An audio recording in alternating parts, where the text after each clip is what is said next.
وَلَقَدْ آتَيْنَا داؤد، اور ہم نے حضرت داؤد علیہ الصلوۃ والسلام کو دیا، وسلیمان، اور حضرت سلیمان علیہ الصلوۃ والسلام کو بھی علم عنایت فرمایا۔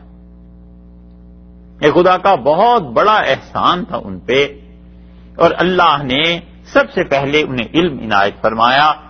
علم سے مراد بہت سی چیزیں لی گئی ہیں، سیدھی سادی بات یہ ہے کہ ہم نے انہیں نبوت عنایت فرمائی۔ نبوت کے بعد اپنی ذات کا، اپنی صفات کا، ان چیزوں کا گہرا علم عنایت فرمایا۔ اجمالاً علم تو پہلے بھی تھا، لیکن بڑی تفصیل سے علم عنایت فرمایا، اور ان کے یقین میں ان چیزوں میں پکا کر دی۔ ہمیشہ آدمی صحیح عقیدہ حاصل کرتا ہے، اور صحیح عقیدے کے بعد صحیح علم حاصل کرتا ہے۔ یہ علم جو ہے نا، صرف جاننا صرف اللہ سے گناہوں کو معاف کراتا ہے۔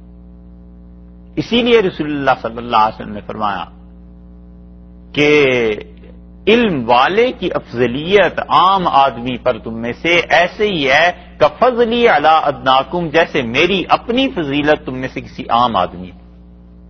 تو علم جو ہے، جو آدمی سیکھتا ہے، فرشتے اس کے لیے بھی دعا کرتے ہیں۔ تابعین رحمہ اللہ میں سے کتنے ہی تھے جو کہتے تھے جب ہم نے علم حاصل کرنا شروع کیا تو ہماری طبیعتوں میں اتنا اخلاص نہیں تھا، صرف اللہ ہی کے لیے نہیں پڑھتے تھے، یعنی اس لیے بھی پڑھتے تھے کہ حکومت میں عہدہ مل جائے، اس لیے بھی پڑھتے تھے کہ ذرا لوگوں میں شہرت اچھی ہو جائے، اس لیے پڑھتے تھے کہ پیسے کما لیں گے۔ انہوں نے کہا پھر جب ہم نے علم حاصل کیا تو علم کے نور نے ہم میں اخلاص پیدا کر دیا۔ علم نے سکھایا کہ اپنی نیت صاف کرو، اور پھر ہم نے نیت صاف کر لی، اور پھر ہم نے اپنے صحیح علم پہ جب عمل کیا تو اللہ نے اخلاص بھی پیدا کر دیا۔ اس لیے پہلے دن ہی سے کوئی آدمی اتنا مخلص نہیں ہو جایا کرتا کہ وہ 100% اخلاص کے ساتھ کام شروع کیا کرے۔ جب تک اخلاص آتا ہے نا بھائی، اس وقت تک گھٹنوں میں پانی پڑ جاتا ہے، اور آدمی اٹھنے کے قابل نہیں رہتا، بال سفید ہو جاتے ہیں، اور بڑی مشکل سے کوئی نوکر اٹھا کر نماز میں کھڑا کر دیتا ہے، پھر آتا ہے اخلاص اتنی عمر میں جا کے، بڑی مشکل ہوتی۔ تو یہ نہ ہو کہ کوئی آدمی علم کے حاصل کرنے کو چھوڑ دے چونکہ اخلاص نہیں، لہذا علم کو پہلے حاصل کرے۔ اللہ نے فرمایا ہم حضرت داؤد اور حضرت سلیمان علیہ السلام دونوں کو علم عنایت کیا، نبوت دی، صحیح راہ بتائی، اور بڑا آسان طریقہ ہے۔ آدمی اپنے آپ کو چیک کرتا ہے کہ میں پہلے سے زیادہ اچھائی کی طرف جا رہا ہوں یا برائی کی طرف، دیانتداری سے۔ اور اگر پہلے سے زیادہ اچھائیاں ہونی شروع ہو گئی ہیں، غصے پہ قابو پانا شروع ہو گیا ہے، عقل جو شرارتیں، بدتمیزی، لوگوں کو تنگ کرنا سکھاتی تھی، اس پہ قابو آ گیا ہے، جنس پہ قابو آ گیا ہے، ان چیزوں پہ آہستہ آہستہ، اس کا مطلب یہ ہے کہ اللہ کا فضل دن بدن بڑھ رہا ہے۔ اچھا ہے، بس شکر ادا کرے اس پہ کہ اللہ تیرا احسان۔ اور اگر ان چیزوں میں پہلے کے مقابلے میں زیادہ شدت ہو رہی ہے تو استغفار کرے، اللہ سے معافی مانگے، اپنی فکر کرے۔ موت سے پہلے یہ کام کرنے کے ہیں، موت کے بعد تو پھر سارا کا سارا جزا کا معاملہ ہے، وہاں عمل نہیں ہے۔ تو اس لیے اللہ تعالیٰ مہربانی کرتے ہیں، احسان کرتے ہیں۔ بچہ کیسا ہوتا ہے، گندا خراب، اور ماں پھر اسے نہلاتی ہے، دھلاتی ہے، جب وہ پیدا ہوتا ہے تو اس کو کوئی نہلا دھلا کے پھر پاک کر دیتا ہے۔ ایسے ہی جب کسی چیز کی بنیاد پڑتی ہے تو بنیاد مضبوط ہونی چاہیے، خوبصورتی کا اس سے تعلق نہیں ہوتا۔ خوبصورتی کا تعلق تو اوپر اٹھنے والی دیواروں سے ہے۔ ایسی بنیاد جب پڑتی ہے صحیح علم کی تو آدمی اس وقت زیادہ اس کوشش میں نہ رہے کہ میں آج ہی ساری بنیاد پہ عمل کر لوں گا، وہ آہستہ آہستہ پھر تعمیر ہوتی ہے، پھر پلستر ہوتا ہے، پھر اس کے بعد رنگ روغن ہوتا ہے، پھر جا کر خوبصورتی سامنے آتی ہے۔ مگر اس ساری خوبصورتی کی بنیاد وہ زمین میں ہے، وہ تہ میں چھپی ہوئی۔ ایسے ہی جب آدمی علم حاصل کرتا ہے تو بہت سے خیالات، ادھر ادھر کی باتیں آتی ہیں، پرواہ نہ کرے۔ اللہ نے فرمایا ہم نے حضرت داؤد، حضرت سلیمان علیہ السلام کو علم دیا۔ وقالا، اور دونوں بولے، باپ بیٹا. انہوں نے کہا الحمدللہ، تمام تعریفیں اللہ کے لیے ہیں، الذی فضلنا، جس نے ہمیں فضیلت بخشی ہے، علی کثیر، بہت سوں پر، جس نے بڑھایا ہے ہمیں، من عبادہ، اپنے بندوں میں سے، المومنین، اس کے بندے جو ایمان والے ہیں ان میں سے بہت سے لوگوں پر ہمیں فضیلت اللہ نے بخشی ہے، ہمیں بہتر بنایا ہے، ہم پر اللہ نے یہ احسان کیا. ان دونوں حضرات نے اللہ تعالی کا شکر ادا کیا اللہ کے اس انعام پہ کہ اللہ کی مخلوق تو بہت سی ہے، کافر مومن سب اس کے بندے، اور ان میں بھی پھر اللہ تعالی نے اپنے اچھے بندوں کو ایمان دیا، ایک کیٹیگری یہ ہو گئی، اور ان میں سے بھی ہمیں چن کر خدا نے ہم پر فضل کیا، ہمیں نبوت دے دی.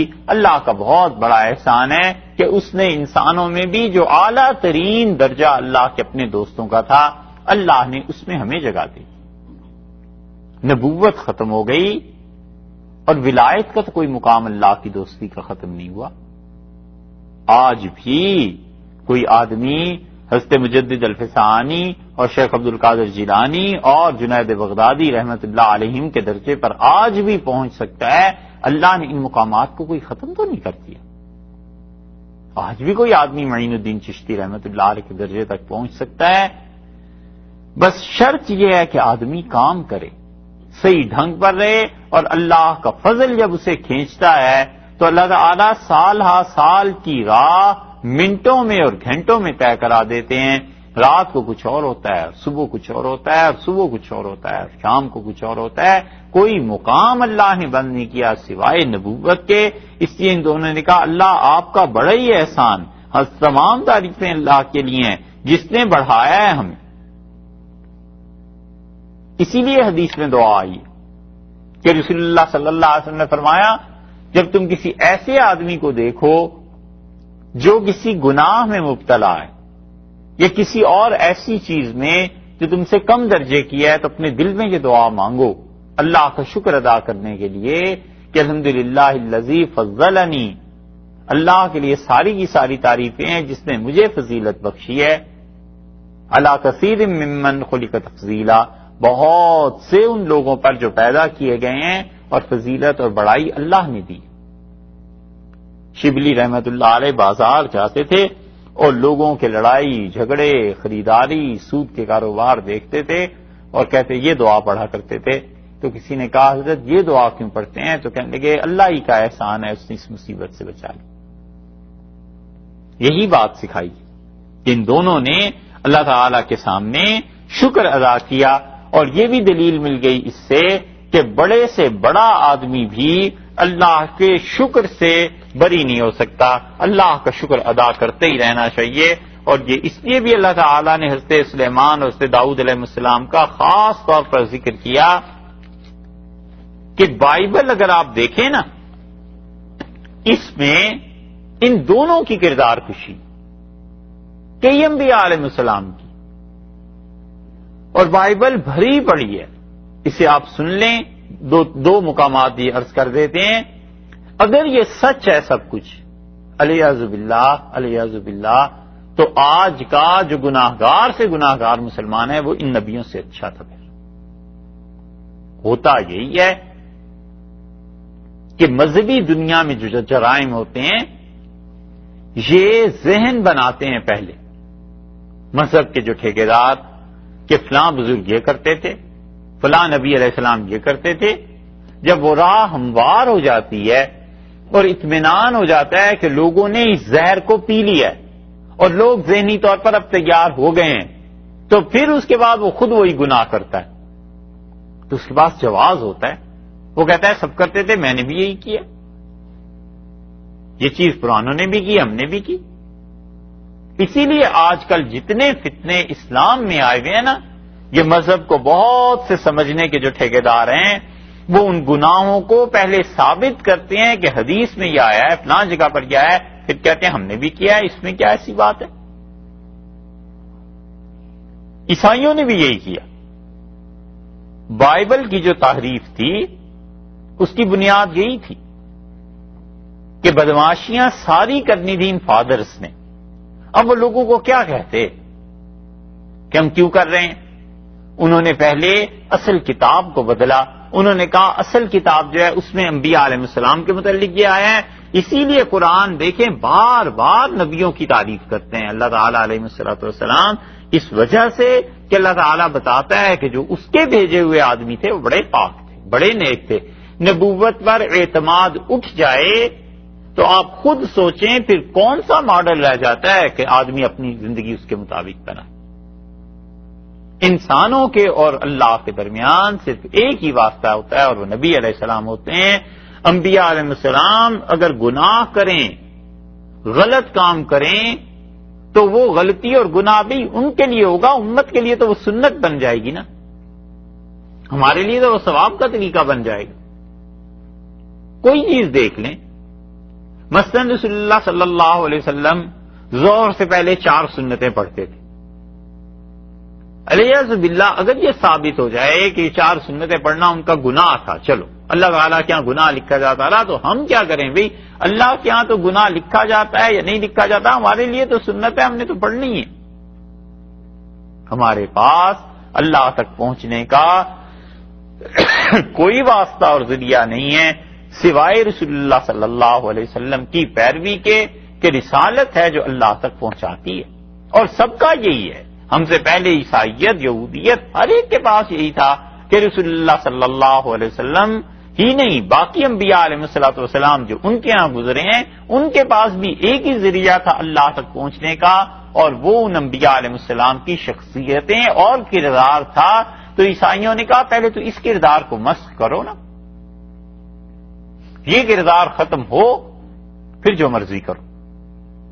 اس لیے اللہ تعالیٰ بار بار تعریف کرتا ہے اور کئی مقامات پہ آپ سے ذکر کیا ہے. آج ایک عبارت ایسی بھی ہے کہ کئی مرتبہ خیال آیا آپ کو سنائیں، کئی مرتبہ مقام آئے لیکن چھوڑ دیا. ہم نے کہا کیا فائدہ ایسی بےہودہ چیزوں سے. آج اس لیے عرض کرتے ہیں کہ چلیں اس مرتبہ آپ یہ بھی دیکھ لیں تاکہ آپ کو اندازہ ہو کہ بنیاد اور جڑ کیا ہوتی ہے خرابی کی. اللہ تعالیٰ نے کتنی لمبی آیت یہاں نازل کی.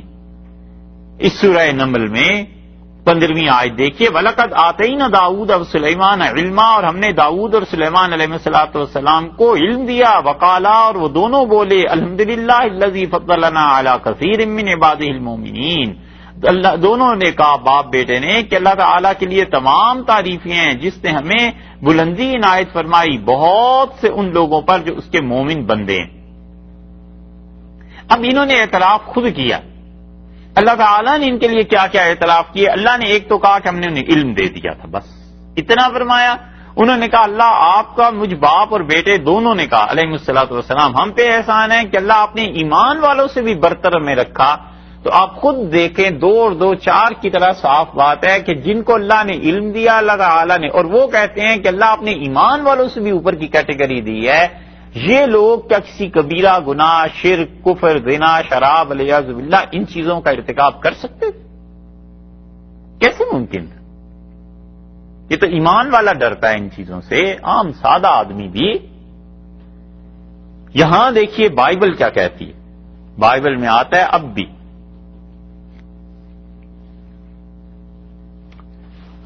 یہ کنگز کا فرسٹ چیپٹر ہے. 2 ہیں بکس کنگز کے نام سے، سلاطین بادشاہوں کے نام سے.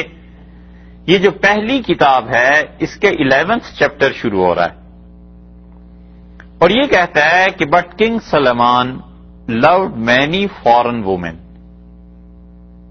حضرت سلیمان علیہ السلام جو تھے وہ اپنے اس علاقے یا قبیلے کے علاوہ جو لڑکیاں تھیں فارن کی وومن جو تھیں ان سے محبت کرتے تھے. As well as the daughter of Pharaoh, فرعون جو ان کے زمانے میں تھا اس کی بیٹی سے بھی حضرت سلیمان علیہ السلام محبت کرتے تھے. اور پھر انہوں نے ان عورتوں کے کچھ نام بھی لکھے ہیں کہ کس کس قبیلے کی کون سی عورتیں تھیں جن سے حضرت سلیمان علیہ السلام کو علیہ باللہ محبت میں گرفتار ہو گئے. اینڈ ہی ہیڈ، یہ تو پہلی ہے گویا آیت. دوسری جو ہے وہ، اور چھوڑ دیں اس کو، وہ تو آپ خود پڑھ لیجئے گا. آگے کہتے ہیں ہی ہیڈ 700 وائفس، اور حضرت سلیمان علیہ السلام کی 700 بیویاں تھیں. پرنسز شہزادیاں تھیں، اینڈ 300 کانکیوبنس، اور 300 ان کی باندیاں تھیں. تو 700 یہ بیویاں، پھر شہزادیاں، پھر 300 اور، تو یہ 1000 عورتیں ہو گئی نا. And his wives turned away his heart، اور ان کی بیویوں نے ان کا دل ہٹا دیا تھا اللہ سے. کس چیز سے ہٹا دیا تھا؟ اللہ سے ہٹا دیا تھا. ایک بار تو ہم سفر کر رہے تھے، تو ایک صاحب وہ کوئی چیز دیکھ کے پوچھنے کہ یہ کیا پڑھ رہے ہو؟ تو ہم نے کہا یہ کتاب ہے. کہنے لگے کس چیز پہ؟ ہم نے کہا رسول اللہ صلی اللہ علیہ وسلم کی سیرت پہ تھی. تو انہوں نے اسی بات کو کہا. کہنے لگے کہ ایک سوال کرنا ہے. میں نے کہا پوچھیے. تو اندازہ تھوڑی دیر سے باتوں سے یہ ہوا کہ سوال نہیں کرنا، شاید کوئی تنگ کرنا ہے. کیا مسلمان ہیں؟ مسلمان کیا کرتے ہیں؟ مسلمانوں کے کیا کرتوت ہیں؟ کافی ساری باتیں. آخر جب پلین سے اترنے لگے تو کہنے لگے سوال پوچھو. میں نے کہا جی کہیے آپ سوال کیا کرنا ہے؟ تو کہنے لگے میں صرف یہ پوچھنا چاہتا تھا کہ آپ کے جو ہولی پرافٹ صلی اللہ علیہ وسلم تھے ان کی بیویاں اتنی زیادہ کیوں تھیں؟ میں نے کہا آپ نے مجھے بتایا تھا کہ آپ کا مذہب ریلیجن کرسچن ہے آپ. کہنے لگے ہاں. تو میں نے کہا آپ نے یہ بھی بتایا تھا کہ کیتھولک ہے. میں نے کہنے لگے جی. میں نے کہا بالکل صحیح ہے. کہ وہ پروٹیسٹنٹ ہوتے تو پھر بھی کوئی گنجائش ہوتی، اور کیتھولک اتنے اچھے ہوتے ہیں کہ ہم نے دیکھا ہمیشہ بائبل کو مانتے ہیں. تو میں نے کہا یہ جو سلمان علیہ السلام کے متعلق آیا ہے کہ 700 بیویاں تھیں اور 300 اور بھی جو تھیں، تو یہ 1000 ایک آدمی کے لیے تھیں، اس کا کوئی جواب ہے؟ کہ وہ کیا چیز ہے؟ بالکل چپ ہو گئے. تو جب ہم بھی بالکل آخر پہ نکلنے لگے تو میں نے کہا آپ چاہیں تو ہم اپنا پتہ دے دیں، اور جس دن اس کا جواب ملا اس دن اس کا بھی جواب مل جائے گا کہ ہولی پرافٹ صلی اللہ علیہ وسلم کیا کیوں بیویاں تھیں. یہ چیزیں کردار انبیاء علیہ السلام کے مسخ کرنے کے لیے حضرت صلی اللہ علیہ وسلم کی بیویوں کے متعلق بڑا تفصیلی تذکرہ آئے گا 22ویں پارے میں سورہ احزاب میں. اس صورت میں یہی بات ہے. اس صورت میں رسول اللہ صلی اللہ علیہ وسلم زندگی کی ایسی چیزیں ہیں کہ حضرت عائشہ رضی اللہ عنہا اسی صورت کی آیت کو ایک آیت کو کہتی تھی کہ اگر رسول اللہ صلی اللہ علیہ وسلم چھپانا ہوتا تو اس بات کو چھپا جاتے. بہت تفصیل ہے اس میں. اللہ تعالیٰ نے کئی آیات بیویوں کے بارے میں نازل کی ہیں، اور رسول اللہ صلی اللہ علیہ وسلم کو کہا ہے کہ صرف یہ آپ کے لیے نکاح جائز ہیں، آپ کے بعد ختم. تو یہاں پر تیسرے سینٹینس میں آیت میں کہتے ہیں and he had 700 wives, princesses and 300 concubines and his wife turned away his heart. اور حضرت سلیمان علیہ السلام کی بیویوں نے اس کا دل پھیر دیا. کس چیز سے ٹرن اس کو ملا ہے دل کو؟ For it was so when Solomon was old and his wives turned his heart after other gods. جو دوسرے بت تھے ان کی طرف پھیر دیا تھا. تو حضرت سلیمان علیہ السلام کا دل اللہ کی یاد کے علاوہ بتوں کی محبت میں گرفتار ہو گیا. And his heart was not loyal to the Lord his God. اور ان کا دل اپنے رب کا وفادار نہیں رہا. As was the heart of his father David. جیسے کہ اس کے باپ حضرت داؤد علیہ السلام کا دل خدا کے ساتھ نہیں رہا. دیکھا. پھر اس کے بعد چھٹے میں لکھتے ہیں کہ Sulaiman did evil in the sight of the Lord. Sulaiman نے شیطانی حرکت کی اپنے خدا کے بارے میں. And did not fully follow the Lord. اور اللہ کے حکموں پر عمل نہیں کیا. As did his father David. جیسے کہ اس کے باپ داؤد علیہ السلام نے عمل نہیں کیا تھا. پھر آگے 9 میں لکھتے ہیں سو دا لارڈ بیکیم اینگری وتھ سلیمان. تو سلیمان اور خدا جو تھا وہ سلیمان سے ناراض ہوا. Because his heart had turned from the Lord God of Israel who had appeared to him twice.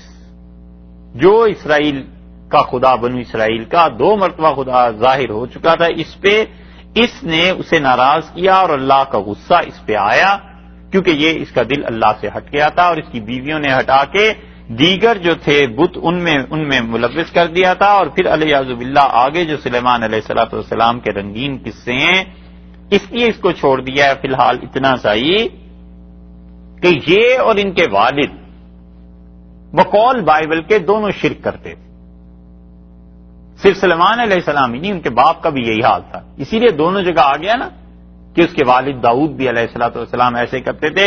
اللہ اس کے مقابلے میں یہاں کہتے ہیں وَلَقَدْ آتَيْنَا دَاوُودَ وَسُلَيْمَانَ عِلْمًا، ہم نے داؤد اور سلیمان علیہ السلام کو علم دیا تھا۔ تو جو آگے عیاشیاں لکھی ہیں حضرت سلیمان علیہ السلام کی، ان کا ذکر اس لیے نہیں کرتے کہ فضول ایسی بے حیائی کی بیکار باتیں جو آدمی نبی علیہ السلام شرک کرنے لگے، باقی پھر کون سا اور گناہ ہے جس نے نہ کیا۔ اصل مقصد جس کے لیے وہ دنیا میں آتے ہیں بتوں کا مٹانا، خدا کی توحید جو ان کی زندگی کا سب سے بڑا مشن ہوتا ہے، جب بھی اسی میں ناکام ہو گئے تو باقی گناہوں کو کیا رونا ہے۔ ایک آدمی کا کہیں دل ختم ہو گیا، ایک آدمی کو کہے دماغ پھٹ گیا، تو کوئی کہے کہ بھی دل ختم ہو گیا دماغ پھٹ گیا تو ہاتھ بھی کام نہیں کر رہے، تو ہنسے گا ہی، تو دوسرا آدمی وہ کہے گا یار میں کہہ رہا ہوں دل فیل ہو گیا، اس کا دماغ فیل ہو گیا، تم ہاتھوں اور پاؤں کی بات کرتے ہو، زندگی سرے سے نہیں۔ سب سے پرائم چیز جو انبیاء علیہ السلام میں ہوتی ہے وہ خدا کی توحید ہے، اس کا لوگوں کو بار بار تذکرہ کرنا ہے، بتوں کی عبادت سے روکنا ہے۔ جب یہ شرکی کی طرف چل پڑے تھے تو باقی پھر رہ کیا گیا تھا؟ باقی گناہ تو پھر کم درجے کے تھے علیہ باللہ۔ یہ ہے بنیاد، اس طرح وہ کیا کرتے ہیں۔ مذہبی حلقے جو ہوتے ہیں نا، یہ اسی طرح اپنے پیروکاروں کو پہلے گناہوں پر بتاتے ہیں کہ فلاں بزرگ نے یہ گناہ کیا تھا، فلاں نے یہ کیا تھا، فلاں نے یہ کیا تھا۔ جب لوگ اس کے قائل ہو جاتے ہیں پھر ان کی اپنی راہ بھی کھل جاتی ہے، پھر کہتے ہیں ہم نے کیا تو کون سی ایسی بات۔ ان بےہودگیوں میں ایک یہ چیز ہے، دیکھیے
اچھا چلیے اس کے بعد آئے گا ایک تذکرہ، پھر وہاں بات کریں گے۔ تو یہاں سے داؤد اور سلیمان علیہ السلام میں جو چیزیں ہیں، شرک کا صرف حوالہ دے دیا، باقی آپ ان چیپٹرز کو پڑھیں گے تو آپ خود ہی پہنچ جائیں گے جو چیزیں انہوں نے لکھی ہیں۔ کیا فائدہ جو ان کی توہین میں چیزیں آئی ہیں ہم بھی اسے دہرائیں۔ تو اس کا ضروری حصہ اس لیے ذکر کر دیا ہے کہ حوالہ آپ کے ذہن میں رہے، باقی آپ پڑھ لیں گے۔ ان چیزوں کو جو طبیعت ابا کرتی ہے، یعنی پریشانی ہوتی ہے ان کو نقل کرتے ہوئے، اس کی وجہ صاف یہ ہے کہ کوئی آدمی کسی کے باپ کو گالی دے تو ادب اور احترام کے خلاف ہے کہ آدمی آ کے اسی لفظ کو کہے کہ ابا آپ کو فلاں یہ کہہ رہا تھا۔ آدمی یہی کہتا ہے ادب احترام کی زبان میں کہ جی آپ کو کوئی برا بھلا کہہ رہا تھا، اس نے غلط بات کی تھی۔ یہ تھوڑا ہی ہے کہ وہ لفظ ہی دہرائے، تو یہ دیکھ لیجئے آپ اگر دیکھنا چاہیں تو۔ انہیں اللہ تعالی نے فرمایا کہ ان دونوں نے اللہ کا شکر ادا کیا اور انہوں نے کہا اللہ تیرا احسان ہے کہ تو نے ہمیں اپنے بہت سے ایمان والے بندوں پر بھی فضیلت دی اور تو نے ہمیں نبوت عنایت فرمائی ہے۔ وَوَارِثَ سُلَيْمَانُ داؤد، اور وارث ہوئے حضرت سلیمان علیہ السلام حضرت داؤد علیہ السلام کے۔ کس چیز میں وراثت پائی؟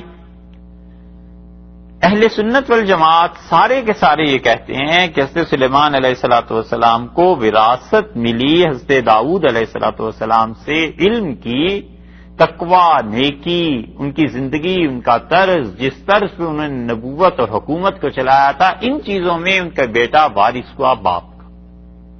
اور علماء شیعہ سارے حضرات یہ کہتے ہیں تقریباً کہ وہ کہتے ہیں کہ حضرت سلیمان علیہ السلام کو وہ دولت ملی جو داؤد علیہ السلام کی تھی، اور ہم یہ کہتے ہیں کہ اگر دولت ہی وراثت ہے تو یہ تو سب کو ہی ملا کرتی ہے، باپ کی دولت بیٹے کو دنیا میں کروڑوں کو ملتی ہے، اس میں خدا نے یہاں کیوں تذکرہ فرمایا؟ پھر اس میں کون سی ایسی خصوصیت؟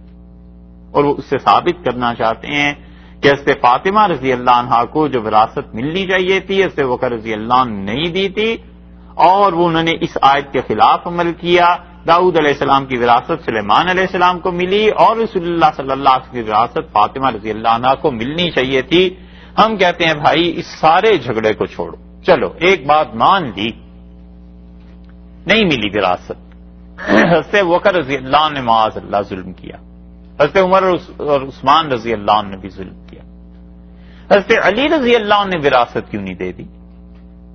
باغ تھا نا رسول اللہ صلی اللہ علیہ وسلم خیبر میں چھوڑ کے گئے تھے، سیدنا علی رضی اللہ عنہ نے اپنے زمانے میں اس وراثت کو کیوں نہیں لوٹا دیا؟ خلافت تھی، حکومت تھی۔ یا تو یہ مان لیا جائے کہ سیدنا علی رضی اللہ عنہ مجبور تھے، ڈر گئے تھے، اور یا یہ مان لیا جائے کہ وراثت میں موقف وہی ٹھیک تھا جو حضرت بکر رضی اللہ عنہ کا تھا، اور حضرت بکر رضی اللہ عنہ نے کہا حضرت فاطمہ رضی اللہ عنہا سے کہ مجھ سے خود رسول اللہ صلی اللہ علیہ وسلم نے یہ فرما دیا تھا کہ ہم جو کچھ چھوڑا کرتے ہیں انبیاء علیہ الصلوۃ والسلام وہ درہم اور دینار نہیں ہے، ہمارا کوئی وارث نہیں ہوا کرتا۔ تو حضرت بکر رضی اللہ عنہ کے حق میں حضرت صلی اللہ علیہ وسلم کا براہ راست کہنا وہ تو قرآن کی آیت کے برابر تھا، جیسے قرآن ہے ویسے ہی قطعی اور پکا حکم تھا حضرت بکر رضی اللہ عنہ کے لیے، وہ کیسے اس سے ہٹ جاتے؟ اور اس کی چیزیں آگے آتی ہیں 22ویں پارے میں بھی۔ اللہ تعالیٰ نے فرمایا کہ وَوَرِثَ سُلَيْمَانُ داؤد، اور سلیمان علیہ السلام وارث ہوئے حضرت داؤد علیہ السلام کے، وقال، اور انہوں نے کہا یا ایھا الناس، اے لوگو، علمنا، ہم سکھائے گئے ہیں۔ انہوں نے کہا ہمیں سکھایا گیا۔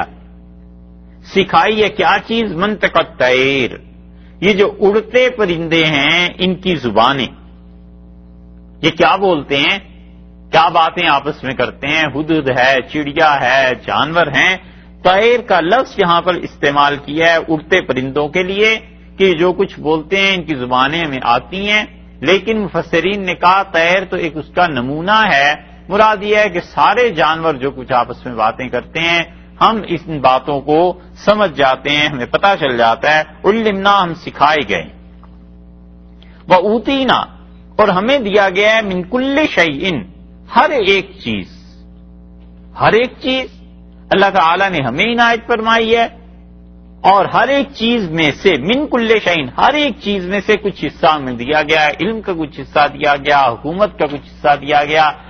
جتنی ضروری چیزیں حکومت چلانے کے لیے ہیں وہ مراد ہے، مراد یہ نہیں ہے کہ کل کائنات کا کوئی حصہ دے دیا گیا، کل سے مراد وہ تمام چیزیں جو حکومت کے لیے ضروری ہیں، جو نبوت کے لیے ضروری ہیں، اللہ نے ہمیں دے دی۔ یہ ایسے ہے جیسے آپ کسی کو کہتے ہیں تو اردو محاورے میں کہتے ہیں کہ اللہ تعالیٰ نے سبھی کچھ دے رکھا ہے، تو سبھی کچھ دے رکھے سے مراد زندگی میں جو ضرورتیں پیش آتی ہیں، کیونکہ آگے چل کر یہی جملہ، یہی الفاظ آپ دیکھیں گے کسی اور نے بھی کہیں، تو اس لیے جو لوگ یہ سمجھتے ہیں کہ حضرت سلیمان علیہ السلام کو مکمل طور پہ اللہ نے کلی اختیارات اس پوری کائنات کے دے دیے تھے، یہ ٹھیک نہیں ہے۔ ان کا ایک حصہ تھا ان اختیارات میں، جو حکومت جہاں کی قائم تھی اللہ نے دے دیا تھا۔ اگر اللہ نے انہیں علم ہی اتنا دے دیا ہوتا جو ساری کائنات پہ محیط ہوتا، تو یہ حدود کے ساتھ جو کچھ آگے ہو رہا ہے وہ سارا حصہ کیوں پیش آتا؟ انہوں نے کہا ہمیں اللہ تعالی نے ہر چیز میں سے حصہ دیا ہے۔ ان ھذا، اور بلا شک و شبہ، لہو الفضل المبین، یہ اللہ تعالی کی بالکل کھلی ہوئی انعام کی بات ہے، اللہ کا صاف صاف واضح طور پر انعام ہے جو اللہ نے ہم پہ کیا ہے۔ اللہ تعالیٰ نے اتنا کچھ ہمیں دیا ہے کہ ہم تمہیں بتائیں، یہ خدا کا احسان ہے جو عام آدمی کو بھی آنکھوں سے نظر آتا ہے۔ اب حضرت سلیمان علیہ السلام کو اللہ تعالیٰ نے کیا کیا چیزیں دی تھیں، اس کے متعلق بائبل میں کچھ چیزیں آتی ہیں۔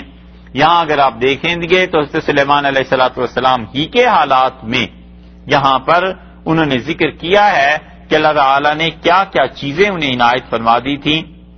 اور سلمانز گریٹ ویلتھ، حضرت سلیمان علیہ الصلوۃ والسلام کی عظیم الشان دولت سلطنت، اس کے تذکرے میں انہوں نے کچھ چیزیں دیں، اور اس تذکرے میں ممکن ہے مبالغہ ہو یا نہ بھی ہو، اور اللہ نے واقعی انہیں اتنا کچھ عنایت فرما دیا ہو. تو یہ کہتے ہیں کہ آل کنگ سلیمانز ڈرنکنگ ویسلز ور گولڈ، حضرت سلیمان علیہ الصلوۃ والسلام کے پینے کے جتنے برتن تھے پانی کے، وہ سارے کے سارے گولڈ سونے کے بنے ہوئے تھے. And all the vessels of the house of the forest of Lebanon were pure gold, اور جو کچھ لبنان کے جنگلات میں یا وہاں کے ریسٹ ہاؤس میں جو کچھ حضرت سلیمان علیہ الصلوۃ والسلام کے لیے تھا وہ بھی سونے کا بنا ہوا تھا. ناٹ ون واز سلور، کوئی ایک چیز بھی چاندی کی نہیں تھی. اور حضرت سلیمان علیہ الصلوۃ والسلام نے کہا کہ ہاں for the king had merchant ships at sea with the fleet of ہرم،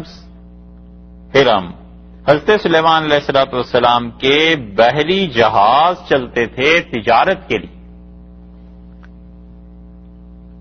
اور ہر ایک جہاز once every 3 years the merchant ships came bringing، اور ہر ایک 3 سال کے بعد جو ان کے شپس آتے تھے وہ اپنے ساتھ گولڈ سلور اور اس کے ساتھ ساتھ مونکیز بندر ایپس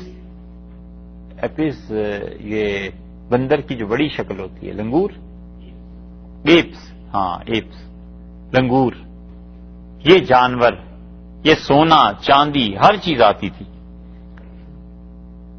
تو حضرت سلیمان علیہ السلام جو تھے all the kings of the earth in riches and wisdom، وہ تمام دنیا میں جتنے بھی بادشاہ تھے سب سے عقل میں اور دولت میں بڑھ گئے. Not all the earth sought the princes of Solomon to hear his wisdom which God had put in his heart، اور اللہ تعالیٰ نے جو حکمت حضرت سلیمان علیہ الصلوۃ والسلام کے دل میں رکھی تھی پوری دنیا میں کسی اور کے لیے نہیں تھی، اور لوگوں کو اللہ نے، لوگوں میں سے، ان بادشاہوں میں سے خدا نے اسے چنا تھا. Each man brought his present، ہر آدمی ان کے لیے تحفے میں پیش کرتا تھا. Articles of silver and gold, garments اور سونے اور چاندی کے سکے اور کپڑے، آرمر ہتھیار، اسپائسز خوشبوئیں، ہارسز گھوڑے، اینڈ میولز اور خچر، اور اس کے ساتھ ساتھ وہ ہر سال ایسی چیزیں بھیجتے تھے. اینڈ سلیمان گیدرڈ، اور سلیمان علیہ الصلوۃ والسلام نے اکٹھی کی گاڑیاں بہت سی، اینڈ ہارس مین، اور بہت سے ان کے گھڑ سوار تھے جنہیں انہوں نے رکھا ہوا تھا. آگے بھی انہوں نے اس کی تفصیل دی ہے کہ حضرت سلیمان علیہ الصلوۃ والسلام کے پاس کتنا کچھ خدا نے دے دیا. اللہ تعالی نے اسے ایک جملے میں یہاں پر سمیٹ دیا اور ان کی زبان سے کہلوایا وَأُوتِينَا مِن كُلِّ شَيْءٍ، اور ہر چیز میں سے خدا نے ہمیں کچھ حصہ دیا. إِنَّ هَذَا لَهُوَ الْفَضْلُ الْمُبِينُ، اور یہ اللہ کا بہت بڑا فضل ہے جو ہمارے شامل حال ہوا. اس سے معلوم ہوتا ہے کہ آدمی دعا مانگتا رہے اللہ سے، اور اللہ کے جو انعامات ہیں ان کا اظہار کرتا رہے. اور جو انعامات کا اظہار ہے اس میں بڑی خطرے کی بات، اگر آدمی کو ذرا سا بھی شبہ ہو جائے نا کہ یہ میں اللہ کا اظہار نہیں کر رہا، اس کا شکر کا، اس کے انعامات کا، بلکہ میں اپنی بڑائی کر رہا ہوں لوگوں کے سامنے ظاہر، قطعاً نہ کرے. اللہ کا شکر تنہائی میں ادا کرے، چپکے چپکے خدا کا شکر ادا کرتا رہے، اپنے کو اس امتحان میں نہ ڈالے. ایک آدمی تھا، وہ کسی سے ملنے گئے اور وہ بزرگ تھے، تو انہوں نے کہا فلاں آدمی جو حج سے آیا ہے چلو اسے چلتے ہیں مبارکباد دے آتے ہیں. تو مبارکباد دینے گئے تو انہوں نے کہا بھائی پانی پلا دو. تو اس نے کہا ارے وہ پانی پلانا حضرت آئے ہیں، اور وہ جو پچھلے برس کے حج سے پچھلے برس کا جو حج تھا نا، اس میں جو سراہی لائے تھے اس میں پانی پڑا ہوا ہے۔ تو انہوں نے کہا افسوس، ہمارے ایک گلاس پانی نے تمہارے 2 حج ضائع کر دی۔ یہ چیز کہ اگر آدمی کو شبہ ہو جائے کہ میں نے جو اس سال گاڑی لی ہے، اور یہ اللہ کے شکر کی بجائے دوسرے کو یہ بتانا ہے کہ گاڑی لی ہے، اور لفظ یہ استعمال کرنے ہیں کہ اللہ کا شکر ہے پچھلے سال کا ماڈل پتہ ہے ایسا پسند نہیں آیا تھا تو اس سال نیا لے لی، شکر ہے خدا کا، خیال ہے کہ ہر سال ماڈل چینج کرتا رہوں، تو یہ اللہ کا شکر کم ہے اور کسی اور چیز کا اظہار زیادہ ہے، مت کر۔ اپنے آپ کو اس کانٹوں کی وادی میں لے جائے ہی نہ، ہر سال گاڑی چینج کر لے، اس سے اتنا فرق نہیں پڑتا جتنا اس سے پڑتا ہے کہ وہ دوسرے کو یہ احساس دلانا چاہتا ہے کہ میرے پاس دولت ہے، میں بڑا آدمی ہوں، اور اس سے خطرناک یہ ہے کہ وہ دوسرے کو احساس دلائے کہ تم ایسے نہیں کر سکتے، میں کر سکتا، کہ اپنے آپ کو شیر کے منہ میں دینا ہے، یہ اپنے آپ کو ڈائریکٹ اللہ کے سامنے پیش کرنا ہے کہ جوتے پڑے۔ کون اتنی ہمت کر سکتا ہے؟ اس لیے بچے ایسے جملوں سے، جو آدمی دعویٰ کرتا ہے اس کی دلیل اسے دینی پڑتی ہے، اور جو بولتا ہے وہ آزمایا جاتا ہے۔ چپ کر کے اللہ کا شکر ادا کرتا رہے، 1000 بار گاڑیاں ہر سال 6 مہینے بعد چینج کرے اور اللہ کا شکر کرے، بولے نہیں ان چیزوں میں۔ اللہ تعالیٰ نے بتایا ہے، آگے چل کے دیکھیے ایک دعا آتی ہے، وہ کتنی عبرت کی بات ہے آدمی کے سوچنے کی۔ اللہ تعالیٰ نے فرمایا انہوں نے ہمارا شکر ایسے ادا کرتے تھے، وَحُشِرَ لِسُلَیمان، اور پھر سلیمان علیہ السلام کے لیے جمع کیے جاتے تھے، جمع کیے گئے جنودو ان کے لشکر من الجن والانس والطیر، جنات کے لشکر بھی، انسانوں کے بھی، والطیر اور اڑتے پرندے جو تھے یہ سب کے سب ان کے سامنے حاضر ہوتے تھے، فہم یوزعون، اور یہ روکے جاتے تھے۔ وضع کہتے ہیں روکنے کو، منع کرنے کو، اور عرب محاورہ بولتے تھے اور کہتے تھے کہ لا بد للسلطان من وضعۃ، سلطان کے لیے یہ ضروری ہے کہ اس کے محافظ دستہ رکھا جائے جو لوگوں کو روک دے، اس کے پاس نہ آنے دے، مار دے گا کوئی بادشاہ۔ اسی طرح فہم یوزعون، یہ جانور، انسان اور جنات تینوں کے تینوں روکے جاتے تھے، یعنی ان کی پلٹنز بنائی جاتی تھی، ڈسپلنڈ آرمی تھی، ان کو روک کے لائنیں ان کی بنائی جاتی تھیں، لائنز میں کھڑا کیا جاتا تھا، حتی اذا اتوا، اور یہ لشکر ان کے ساتھ جو چلتے تھے ایسے ہی نہیں تھا کہ انسانوں کی بھیڑ ایک چل پڑی ہے، بلکہ وہ لوگ پوری ترتیب کے ساتھ چلا کرتے تھے۔ اللہ تعالی نے تعریف فرمائی ہے ان کی کہ جن، انسان اور اڑتے جانور سب کے سب ان کے ساتھ چلتے تھے ایک ترتیب کے ساتھ۔ اسی لیے اللہ تعالی نے دوسری جگہ بھی نبی کریم صلی اللہ علیہ وسلم کے متعلق بھی ایسی چیزوں کی تعریف کی ہے، اور خود رسول اللہ صلی اللہ علیہ وسلم کی حیات طیبہ میں بھی یہ تھا کہ چیزیں ترتیب سے ہوتی تھیں، کام جو تھے وہ کسی ڈسپلن اور طریقے کے مطابق ہوتے تھے۔ شمائل کی روایت میں آتا ہے کہ رسول اللہ صلی اللہ علیہ وسلم کے ہر کام کے لیے ایک وقت مقرر تھا، ان کی زندگی کا ایک قاعدہ، ضابطہ اور اصول مقرر تھا، اس اصول کے تحت وہ کام کیا کرتے تھے۔ تو اللہ تعالیٰ نے فرمایا یہ جو جانور تھے ان کو لائنز میں لگایا جاتا تھا، روکا جاتا تھا، یہ لشکر تھا ان کا، اور اس لشکر کی یہ کیفیت بیان کی، یہاں تک کہ یہ چلے، حتیٰ یہاں تک کہ اذا اتوا علی واد النمل، اور یہ پہنچے ہیں اس وادی میں چیونٹیوں کے میدان پر، بہت چیونٹیاں آباد تھی، کثرت سے پائی جاتی تھی، ہوگا جنگل کا کوئی حصہ، اور چیونٹیوں سے بھرا پڑا تھا۔ قالت نملۃ، بولی ایک چیونٹی اور کہنے لگی یا ایھا النمل، ایک چیونٹی نے کہا اے چیونٹیو، لدخلوا مساکنکم، گھس جاؤ اپنے گھروں میں، لا یحطمنکم، نہ پیس ڈالیں سلیمان و جنودہ، سلیمان علیہ السلام اور ان کے لشکر، وہم لا یشعرون، اور دیکھو ان کو خبر بھی نہیں ہوگی۔ چیونٹی نے باقی چیونٹیوں سے کہا، انہوں نے کہا گھس جاؤ اپنے گھروں میں، تو چونٹی کی آواز کوئی نہیں سن سکتا تھا، حضرت سلیمان علیہ الصلوۃ والسلام نے سن لی، یا تو یہ اور یا یہ کہ جو کچھ اس نے کہا اللہ نے سلیمان علیہ الصلوۃ والسلام کے دل میں ڈال دیا کہ ایک چونٹی یوں بات کر رہی ہے. تو حضرت سلیمان علیہ الصلوۃ والسلام حیران ہوئے کہ چونٹی کیا اور اس کی ذات کیا اور شخصیت کیا. تو اللہ نے فرمایا فتبسم ضاحکا، سلیمان علیہ الصلوۃ والسلام فتبسم، مسکرایا، ضاحکا، اور ہنس پڑا، من قولہا، اس چونٹی کی بات پر ہنس پڑے کہ اس کو دیکھو ذات کتنی سی ہے. وہ اقبال نے کہا ہے نا، گو کہ چھوٹی ہے ذات بکری کی، دل کو لگتی ہے بات بکری کی.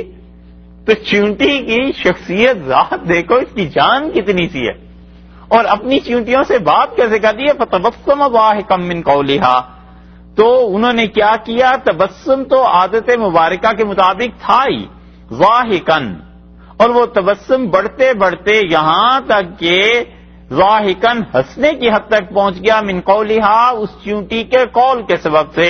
اور چونٹی نے کیا کہا تھا، اللہ تعالیٰ نے فرمایا، اس نے کہا ادخلوا مساکنکم، اپنے گھروں میں داخل ہو جاؤ.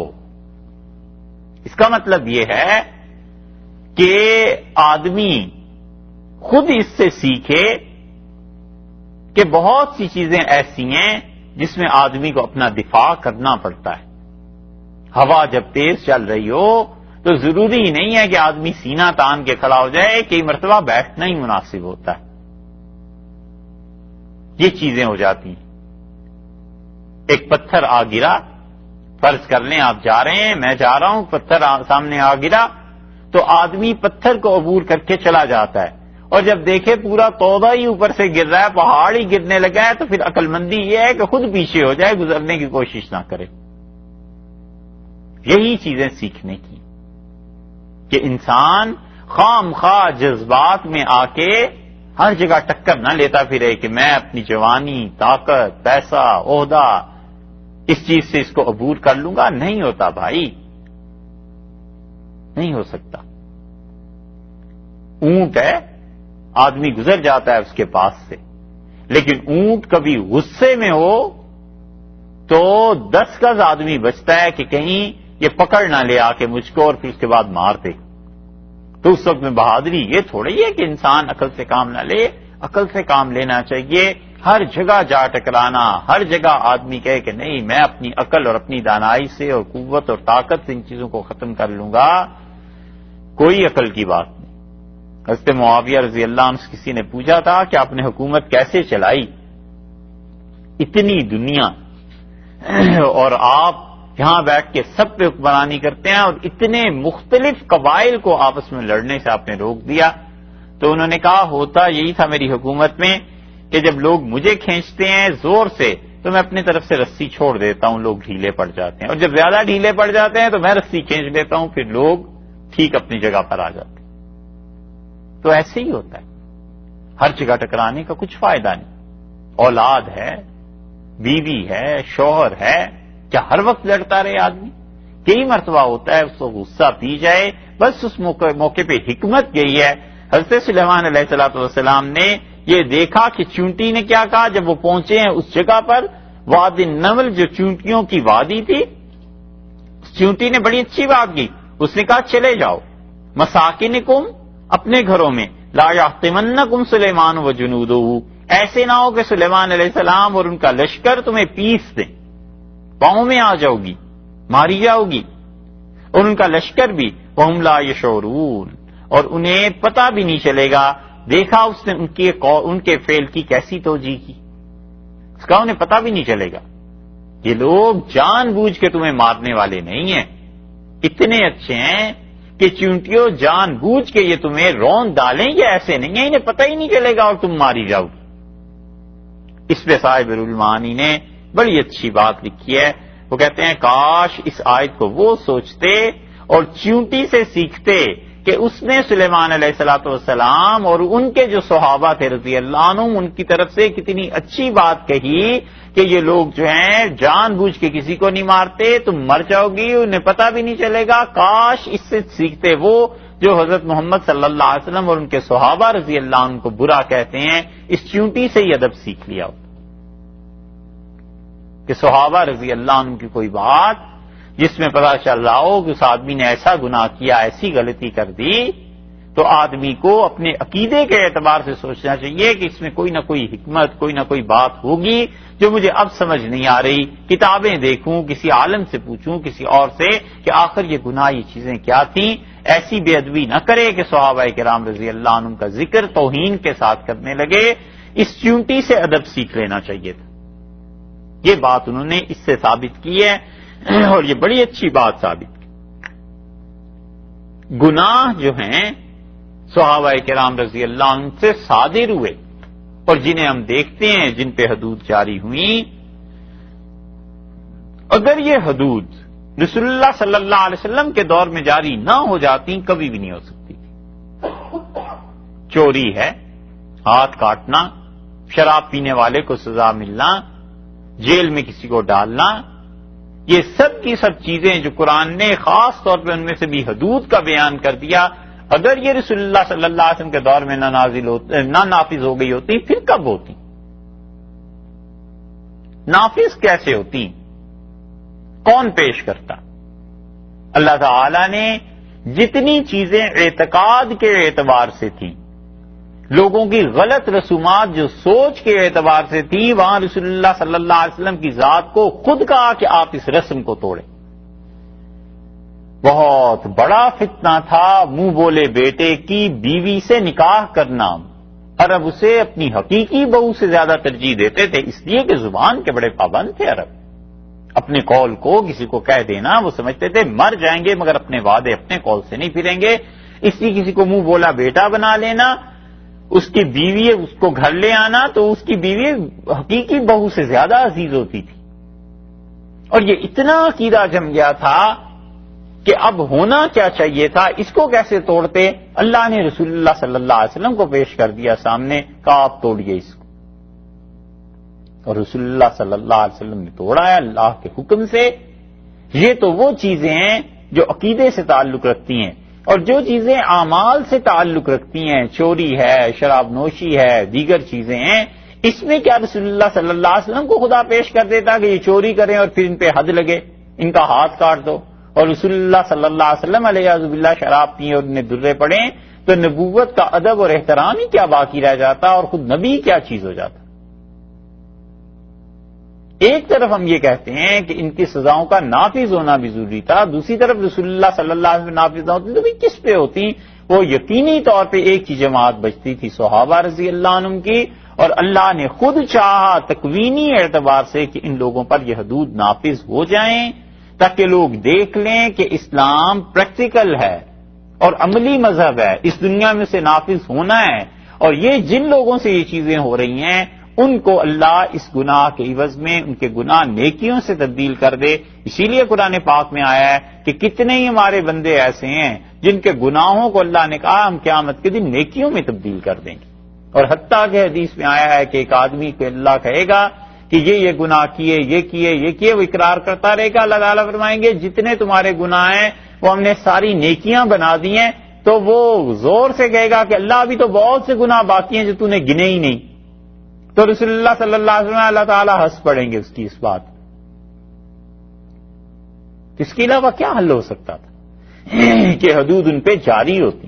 انہوں نے خود پیش کر دیا کہ ہم کس دن کے لیے ہیں، ہم پہ جاری کر دیں اور اس دین کو عملاً نافذ ہوں، اور اسی وجہ سے اب تک وہ حدود جاری، اب تک سعودیہ میں بعض چیزوں پہ حد لگتی ہے، اگرچہ کتنی ہی کم صحیح، ساری نہ صحیح، 2-3 ہی صحیح، لیکن یہ کہ اب تک تسلسل سے 1500 برس میں بھی حدود کا نظام معطل نہیں ہوا۔ خلافت میں تو تھا ہی تھا، اب جب کہ خلافت نہیں رہی تب بھی یہ ہے، اور یہ ان صحابہ رضی اللہ عنہ کی قربانیاں ہیں کہ جنہوں نے اپنی جان کو پیش کر دیا کہ حدود تو نافذ ہونی ہے، ہم پہ کرتے۔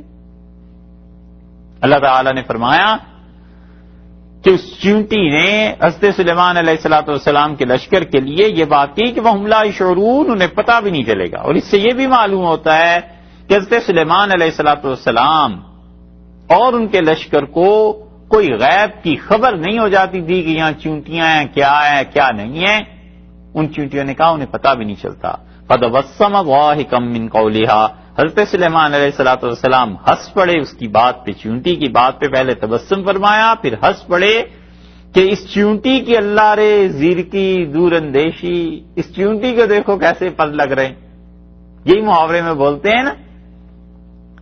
وقال، اور کہا رب اوزعنی، اے پروردگار مجھے توفیق دے،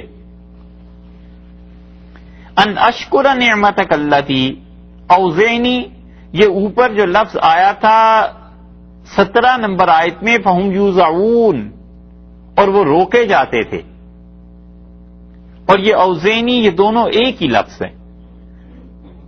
اور وضو عربی میں کہتے ہیں کسی چیز پر مر مٹنا، فریفتہ ہو جانا، کسی چیز کی محبت میں اپنے آپ کو تباہ کر لینا۔ قال رب اوزعنی، انہوں نے کہا اللہ مجھے اتنی زبردست توفیق دے کہ اس بات کے لیے مر مٹوں، کس چیز کے لیے؟ ان اشکرا، کہ میں تیرا شکر ادا کرتا رہوں، خدایا ہمیشہ تیرا شکر ادا کرتا رہوں۔ نعمتک التی، جو انعام کیا اللہ آپ نے مجھ پر، نعمت تیری اس نعمت پر، انعمت علیہ جو اللہ آپ نے مجھ پر کیا ہے، وعلی والدیہ، اور اللہ جو میرے والدین پر آپ نے احسانات فرمائے تھے، اللہ ان کا شکر بھی میں ادا کرتا ہوں۔ یہ ہے اس کی دلیل کہ آدمی اپنے ماں باپ پہ اللہ کے جو انعامات تھے ان کی طرف سے بھی خدا کا شکر ادا کرتا رہے، تاکہ ان انعامات کی قدر کر سکے۔ اور یہ ہے اس بات کی دلیل بھی کہ والدین کبھی کبھی اپنی اولاد کے لیے معافی مانگتے ہیں، شیخ اپنے مریدوں کے لیے معافی مانگتا ہے، استاد اپنے شاگردوں کے لیے، بہت سی چیزیں ہیں۔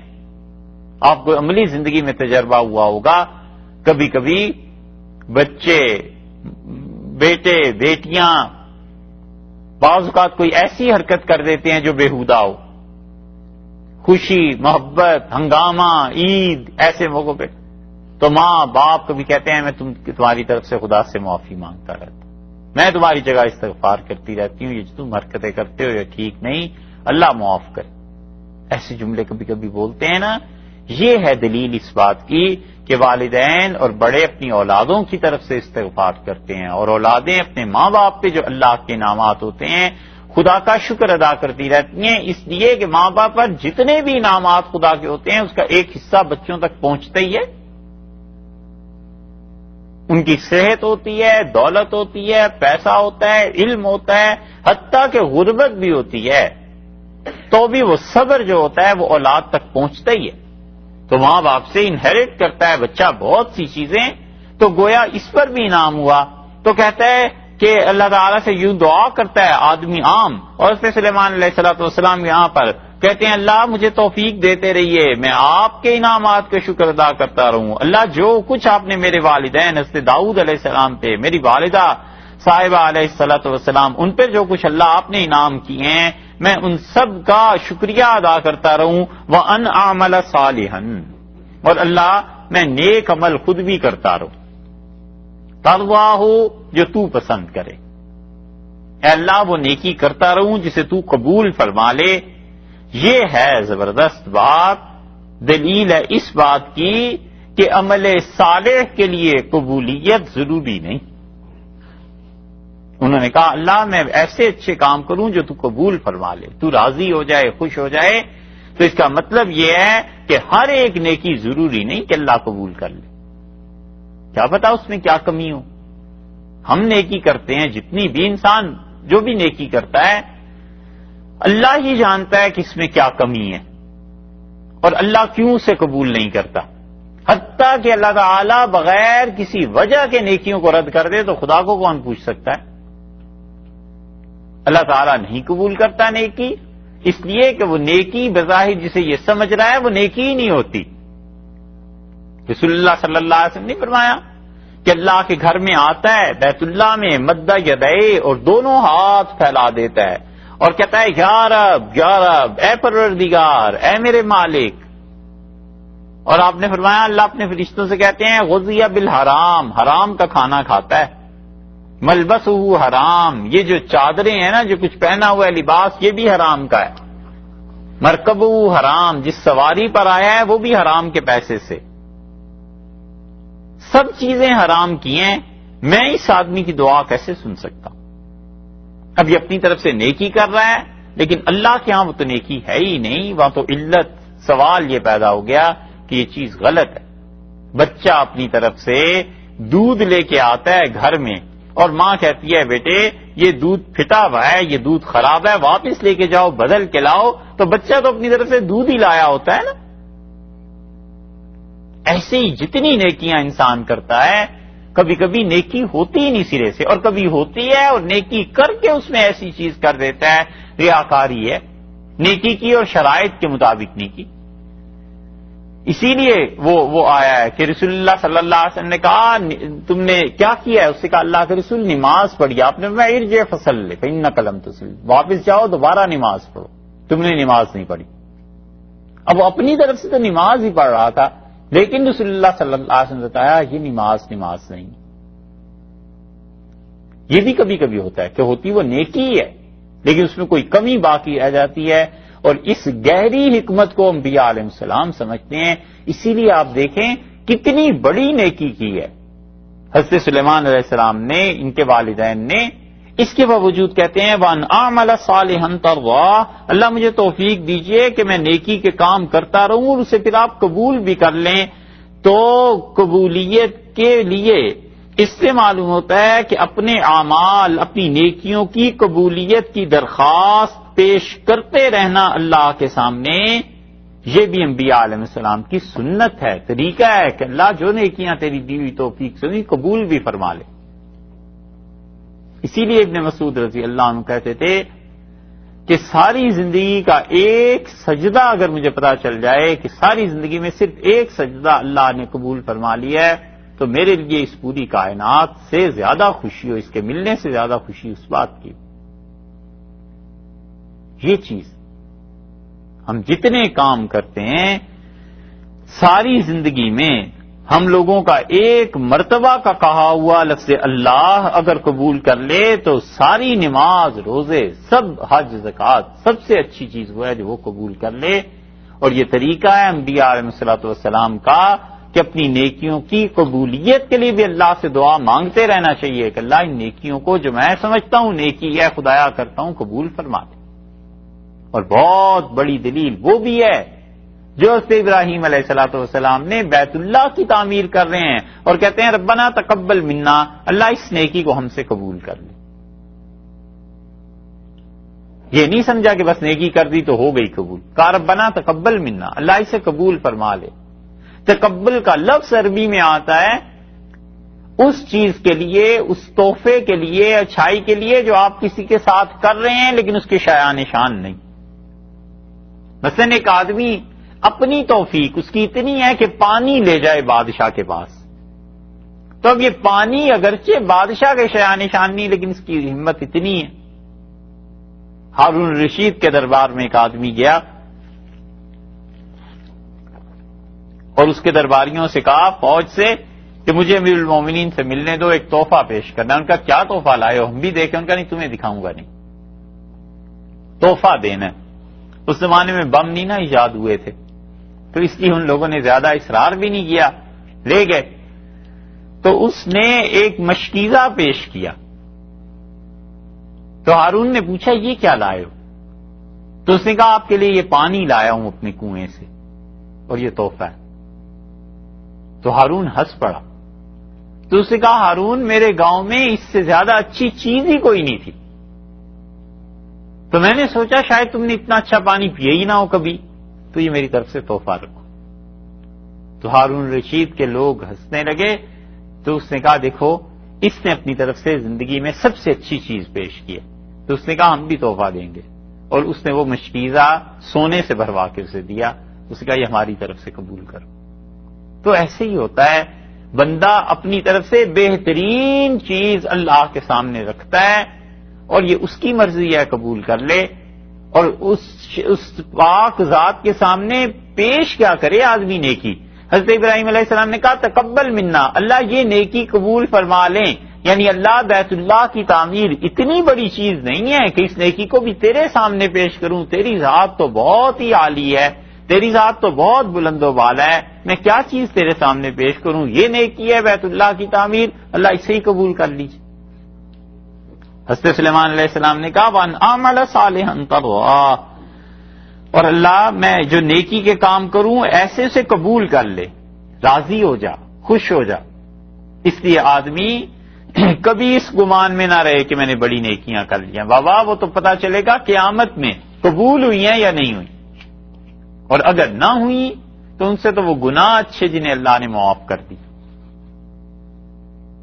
یہ ہے چیز، اور اس کی طرف لوگ دھیان نہیں دیتے، خود اپنے اعمال کی قبولیت کی دعا نہیں مانگتے۔ تو اللہ سے اپنے اعمال کی قبولیت کی دعا مانگنی چاہیے کہ اللہ کوئی نیکی جو آپ کی دی ہوئی توفیق سے ہوئی ہے، پسند آ گئی ہو، اسے قبول فرما لے۔